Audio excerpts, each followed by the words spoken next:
Le paysage, c'est donner de la valeur, à la fois sur le plan de l'environnement et de la nature, mais à la fois sur le plan sociologique et humain. C'est-à-dire que les personnes, par exemple, qui se promènent dans un espace naturel, un écosystème, eh bien, va ressentir des émotions, des aspects de ce paysage qui va être plus ou moins fort suivant le paysage et suivant la qualité du paysage. Quand moi j'ai commencé à travailler sur le paysage, c'était en tout début de ma carrière, quand j'ai commencé ma thèse sur le châtaignier. Enfin, j'avais entendu parler de paysage avant, quand j'étais étudiant, mais j'ai commencé à préparer ma thèse sur le châtaignier en 1975, et j'ai participé à l'époque à beaucoup de réunions des commissions de géographie historique, de géographie rurale, de géographie agraire, qui s'intéressaient au paysage sous l'angle matériel.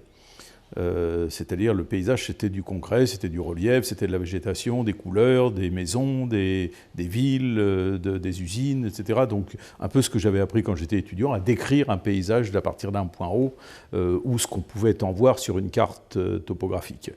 Et puis les choses ont changé dans les années 80, avec les premiers travaux d'Augustin Berck, avec les travaux d'Yves Luginbull, je parle des géographes, et d'un certain nombre d'autres collègues d'autres disciplines, philosophes comme Alain Roger, etc.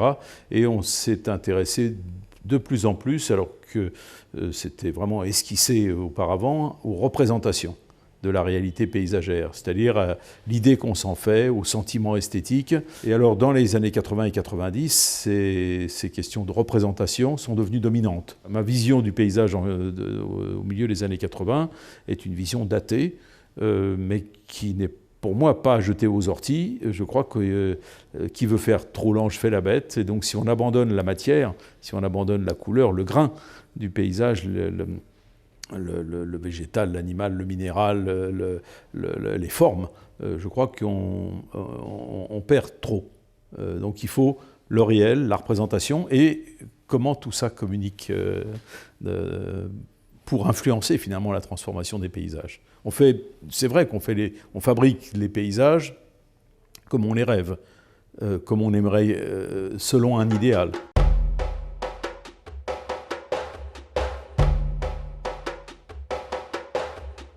Dans les années 80, c'était le début de la grande politique de l'UNESCO concernant la protection des paysages et puis des politiques françaises aussi. Enfin, il y avait la loi de 1930, les choses avaient commencé plus tôt, les parcs naturels, les parcs nationaux américains au XIXe siècle, mais ça devient, la préoccupation patrimoniale devient dominante vraiment là aussi dans les années 80. Et je pense en lien avec la brutalité des transformations au cours de l'après-guerre. Je pense que la politique du patrimoine doit viser à faire partager ce patrimoine par le plus grand nombre, mais ça veut dire aussi que, pour moi, préserver le patrimoine ou l'aménager, le faire vivre, c'est aussi, ça a un but éducatif.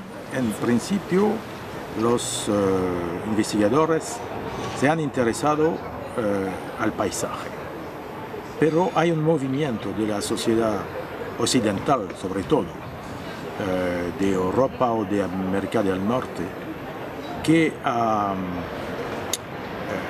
hecho que poco a poco el patrimonio ha surgido y ha tomado una extensión inmensa, como por ejemplo la Convención de UNESCO de 1972, que manifiesta el interés de las sociedades desarrolladas para el patrimonio.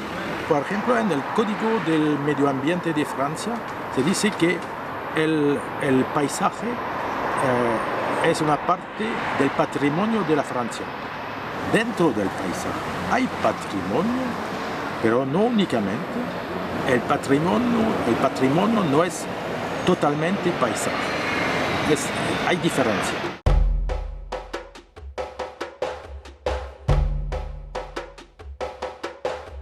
La UNESCO, antes los geoparques, que significa antes 2004, tenía dos tipos de territorio con una labelización. Estos dos tipos tienen ahora 40 años. Uno es el muy conocido Patrimonio Mundial Y el segundo es que está conectado con el programa Man and Biosphere y permite la creación de reservas de biosfera. El tercero, último, es el geoparque. When the program started, the idea was to see not only about ecological characteristics and ecological features of the planet, different ecosystems, mountains, desert, coastal zones, island, etc., but also, more importantly, to see the relationship, the interplay, the interdependence between human population and the environment. So it is UNESCO concept that biodiversity and cultural diversity are interconnected and interdependent. So this, when addressing so-called biosphere reserves, you see a huge variety of human values, human cultural, the cultural diversity and cultural heritage. That I think that provide an interesting model for sustainable development. The management plan in biosphere reserve has to look into the multi-objectives of conservation, research, education, and local development. You cannot separate them. You have to look at them as one package. Hay un texto que se llama Las orientaciones de la Convención de la UNESCO, etc., que dice que hay diferentes paisajes que pueden ser protegidos por la Convención. Es una cosa que contiene muchas contradicciones y muchas ambigüedades, porque el paisaje es una cosa que vive continuamente. No hay un paisaje que está en el mismo estado en una fecha y a otra fecha. Hay siempre una evolución, siempre. Y la tendencia que viene del patrimonio sería más de conservar y de hacer que el tiempo se pare. Pero el tiempo no se para. Y es por eso que la UNESCO, que los expertos de la UNESCO, que han estudiado este problema, hablan de patrimonio vivo.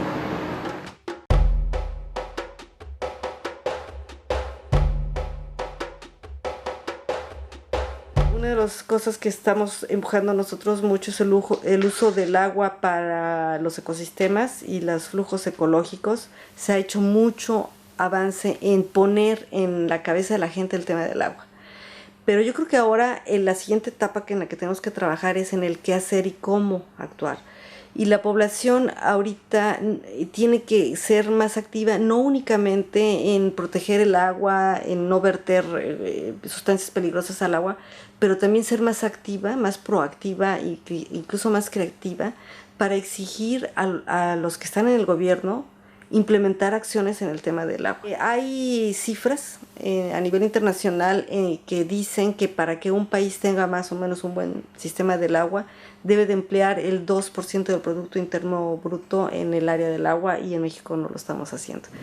Je vais me situer par rapport à des enjeux que l'on présente habituellement comme étant planétaires, à savoir par exemple la biodiversité, le changement climatique, l'eau et bien d'autres questions de ce type, enjeux environnementaux en particulier, dont on dit qu'il s'agit de patrimoine commun, de biens communs, de biens collectifs, de biens publics, et qu'à ces titres-là, ils intéressent de fait tout le monde, chaque terrienne, chaque terrien de cette planète, et qu'en conséquence, nous devrions tous être mobilisés, conscients de l'importance de ces enjeux et faire tout notre possible.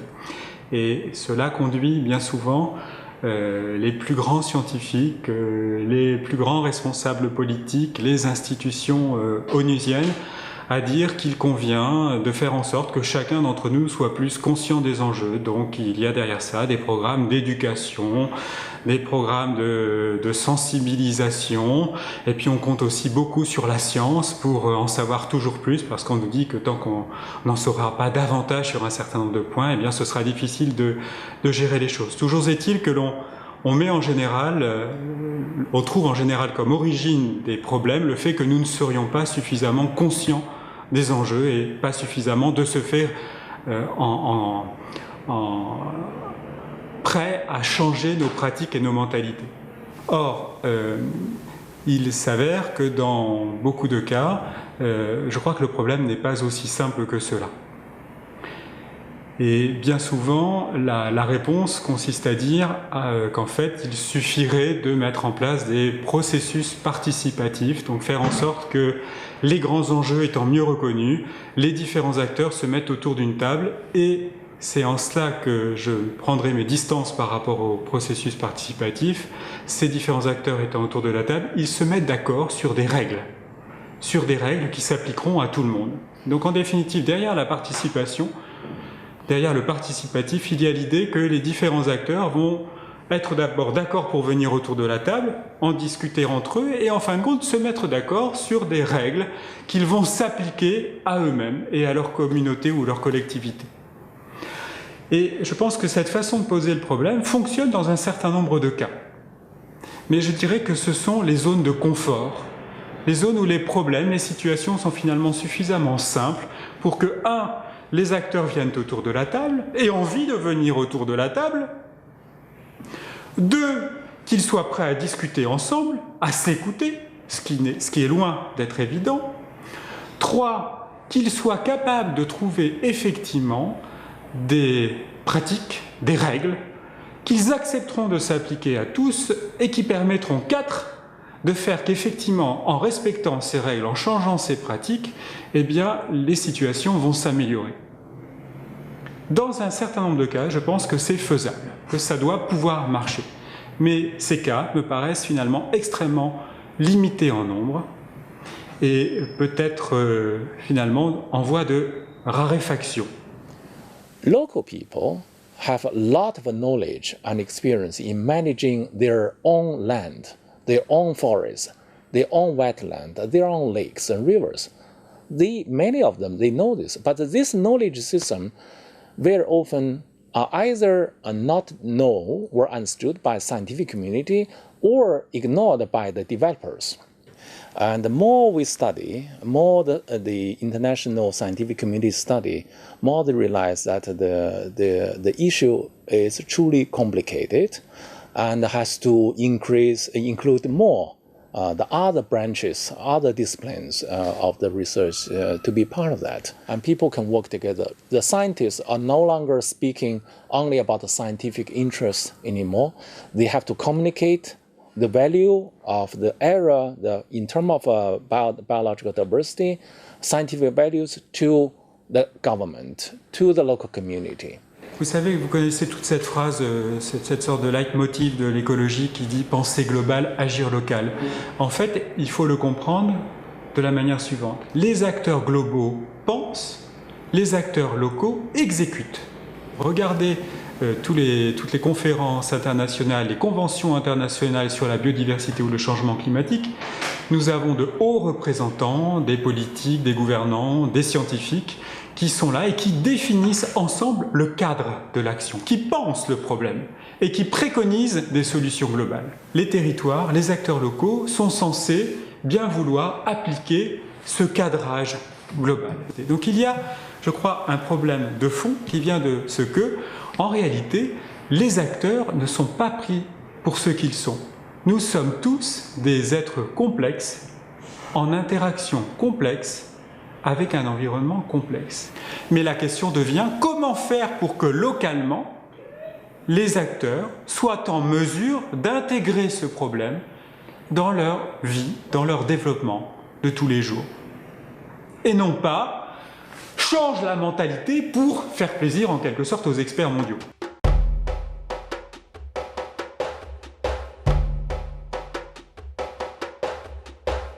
Para mí el principal problema de contaminación del agua en México es la contaminación de tipo biológico, que abarca microbios y patógenos, porque es una contaminación que encontramos generalizada en todo el país. Otros casos de contaminación que también son importantes son sumamente locales, porque esa es una característica de la calidad del agua y de la contaminación que se asocia a problemas locales. Entonces, en lugares de minas, por ejemplo, puede tener problemas por metales pesados, o en lugares donde el acuífero es de mala calidad, como la comarca lagunera, pues tienen problemas de arsénico, o problemas de eutroficación en zonas donde hay muchos nutrientes y fertilizantes. Entonces tenemos problemas de agua, de sequías, de inundaciones, de problemas fuertes de contaminación, de cantidad, de escasez de agua, de urbanización.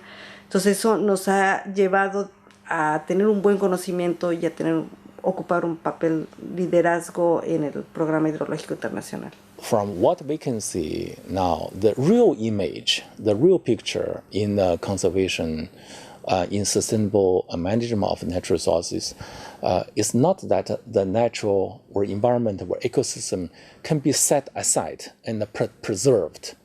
They have been, most of them has been managed by people over the history, and will be continually managed by human population. There are a lot of difficulties, of course, with specific things. For instance, the infrastructure development, mining. What do you do if a place, a forest, and then later on realize that under the forest there are very interesting mines and the coal, copper, gold. What do we do? Hard choices has to be made. We have to know what is more important, not only for the generation today, but also for the generation of the future. Bueno, en muchos lugares de la Tierra hay un problema de presión de la urbanización. Es un problema inmenso. Es un problema para el mantenimiento de la tierra agrícola. Y también hay problemas de abandono, de desaparición de la actividad humana. Ahora tenemos territorio conservado, territorio dinámicos, territorio olvidados. En el futuro tendrá la misma cosa. Afortunadamente no somos perfectos. Y aunque de una parte crear un geoparque es una utopía de visión, de relación del hombre con el planeta, con su territorio, con su cultura, bueno, no puede ser perfecto. Cada vez que es posible apoyamos la creación de geoparque en los territorios olvidados. No nos interesa particularmente en un territorio muy famoso que funciona y transformarlo en geoparque. No hay mucho interés. Nos interesa más de trabajar en territorios que necesitan.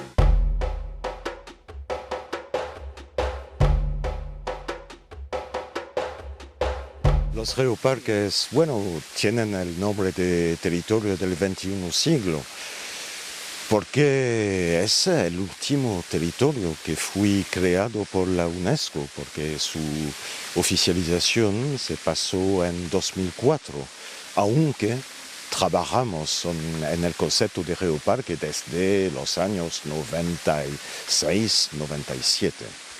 Un geoparque no es un parque geológico, no es un museo geológico en la naturaleza, tiene nada que ver. La geología es un componente necesario, indispensable de un geoparque, pero no es la única finalidad. Hay tres y más conceptos principales, que es de una parte la conservación de los sitios importantes del patrimonio geológico, pero conservación también de todas las categorías de patrimonio que tenemos en el territorio, y hablo también de patrimonio natural, de patrimonio cultural, material y inmaterial, intangible. El otro concepto es evidentemente educación para la población, para una reapropiación de su patrimonio, educación para los niños, educación para los visitantes, educación e investigación, evidentemente. Y todo ese tiene que servir al tercer concepto, que es la valorización y el conocimiento del patrimonio territorial para un desarrollo económico sostenible enfocado para la población local.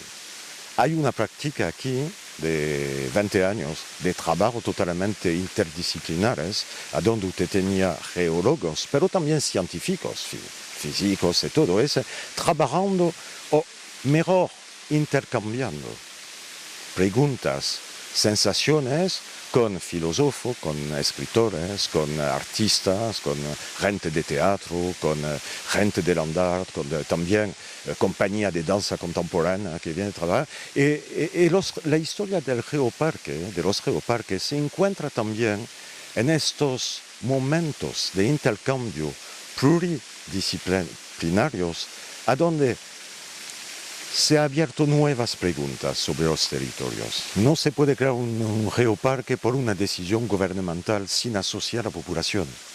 Es un principio de base de un geoparque. Ese territorio se crea con la voluntad y en asociación total con una población que quiere unirse y pensar junto un futuro inteligente y respetuoso de su territorio. Es así que debe empezarse una historia del geoparque. Con ese hay que tomar conciencia de los patrimonios del territorio. Y un territorio olvidado a menudo es el patrimonio geológico, esta memoria de la tierra que está aquí. Toda la gente lo sabe, pero es olvidado de una parte. Por ejemplo, aquí, antes de crear el geoparque, se ha creado una reserva natural nacional geológica 10 años antes del geoparque. Y esta reserva ha hecho todo un trabajo de sensibilización de la población al patrimonio geológico, al conocimiento de este tiempo de la tierra. Y con 10 años de trabajo al final, es un poco la origen, es la origen de los geoparques. Nos hemos dado cuenta que de una parte el territorio está bien protegido, pero el gran éxito no estaba aquí. El gran éxito estaba que de repente toda esta zona se ha tomado una nueva identidad detrás del tiempo de la tierra, y que esta identidad estaba necesaria para una buena cohesión de la población y más que todo para crear una imagen base de un desarrollo económico sostenible. Algo muy importante para desarrollar una identidad necesaria del geoparque. Tú no puedes tener un desarrollo económico de un territorio sin tener una identidad. Y tú no puedes tener una población asociada si no hay una identidad que es compartida.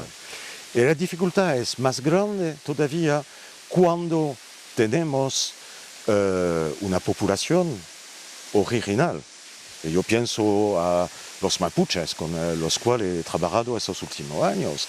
Es el tiempo de pensar que hacer un geoparque, por ejemplo, en estos territorios, sería bien de pensarlo con ellos, en una visión de territorio cultural que tiene sentido para ellos, y así tenerles unidos e implicados desde el principio para crear un futuro a este territorio.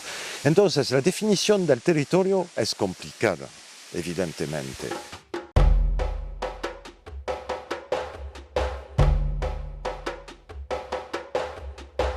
La région francilienne, la région Île-de-France, c'est assez simple. Il y a Paris intramuros, 2 millions d'habitants, la ville historique, minérale au possible. Et puis, il y a, avec la couronne francilienne, la banlieue autour, environ 8 à 9 millions de personnes.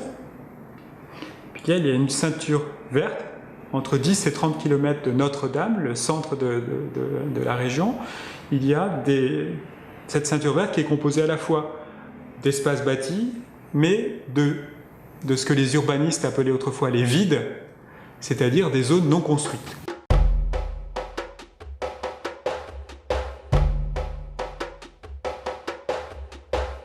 Oui, alors la délimitation du bassin de l'Orge concerne en fait tous les habitants d'un territoire sur un bassin versant. Donc le bassin versant, ça permet de se repérer sur l'ensemble des eaux pluviales qui atteignent l'Orge ou les affluents de l'Orge. Alors l'objectif premier, c'est la bonne qualité écologique des cours d'eau. Donc c'est une orientation très forte du syndicat et c'est aussi une demande réglementaire puisque la directive cadre européenne impose l'atteinte du bon état écologique pour tous les cours d'eau d'Europe en 2015. Alors le syndicat est en relation avec les communes et en relation avec les populations. Donc déjà la population se promène au bord de l'Orge et nous considérons que quand la population voit l'état de la rivière, voit éventuellement les problèmes de pollution, c'est une population qui est plus proche de la rivière et qui va être plus à même de la défendre. Donc tout cela, ça remonte également aux élus qui, eux, veulent aussi préserver l'environnement de l'Orge. Alors ici, nous sommes dans un secteur très urbanisé.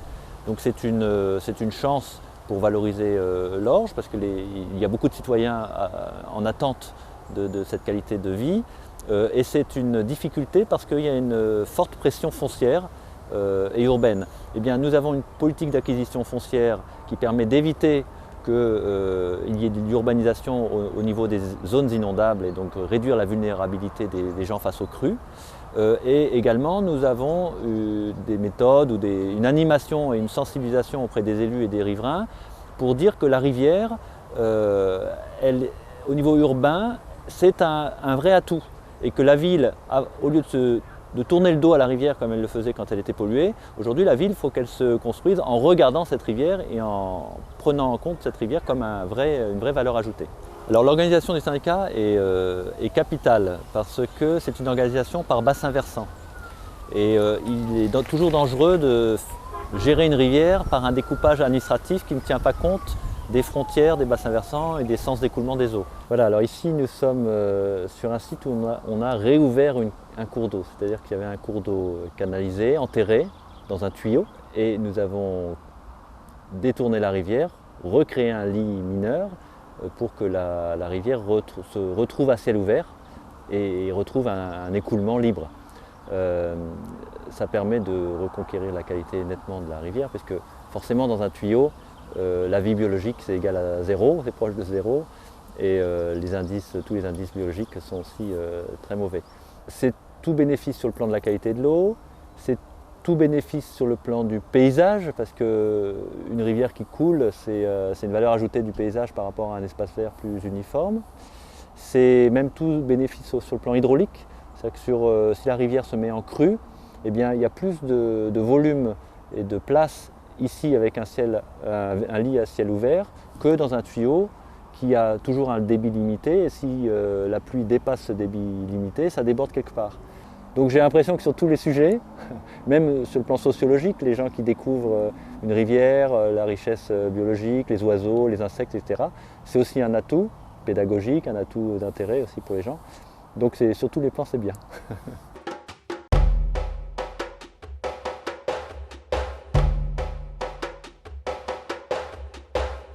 Je pense que l'homme crée de la diversité culturelle et par conséquent, il faut que cette diversité soit respectée dans les paysages.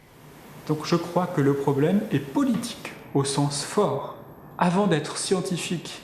Il est scientifique aussi, il est tout ce que vous voulez, participatif, tout cela, mais il est d'abord politique au sens où nous vivons en particulier dans nos pays, c'est peut-être différent au Mexique, je l'espère pour vous, mais nous n'arrivons plus à nous dire les choses véritablement importantes qui permettraient de faire projet partagé. I wouldn't say that all bioreserves are functioning well, but member states are making a great effort. It's not UNESCO. UNESCO have this concept, but the property, the site, belong to the people, belong to member state, belong to the people who managing them, are living there. It's not here in Paris we are managing as such. It's all by the people themselves. They are very interesting ecosystems across the world. There are high mountains, there are desert, there are islands, there are peri-urban systems, coast zone areas, freshwater ecosystem, wetland. But each of them have a very active human component in it. They are not a separated natural site, a natural reserve as such. So separating the natural ecosystem, put them in a kind of fridge or separated zones as such, without human interaction is almost impossible. So this module become interesting because we wanted to see how harmonious, how constructive, positive interactions can be built up. Hasta ahora, hasta los años 70, las sociedades humanas se preocupaban solamente de la memoria humana. Y el primero patrimonio protegido fue el patrimonio histórico, los monumentos artísticos y todo eso. La tierra es una parte evidente de una pareja hombre-tierra. La tierra nadie, nos hemos preocupado de la parte actual de la tierra, con los ecosistemas, el medio ambiental. Pero como los hombres tienen una memoria, la tierra tiene una memoria. Y esa memoria está dentro del patrimonio geológico. Y gracias al patrimonio geológico podemos conocer, describir la historia de esa tierra, las caras que tenía la tierra en el pasado, en sus 5.000 millones de historia. Entonces, simbólicamente es un reequilibrio. Antes había tierra, había el hombre, el tiempo, la memoria del hombre está protegido, pero el tiempo de la tierra no existaba. Y con el patrimonio reintroduce un equilibrio de comprensión y puede ser un mejor diálogo para el futuro.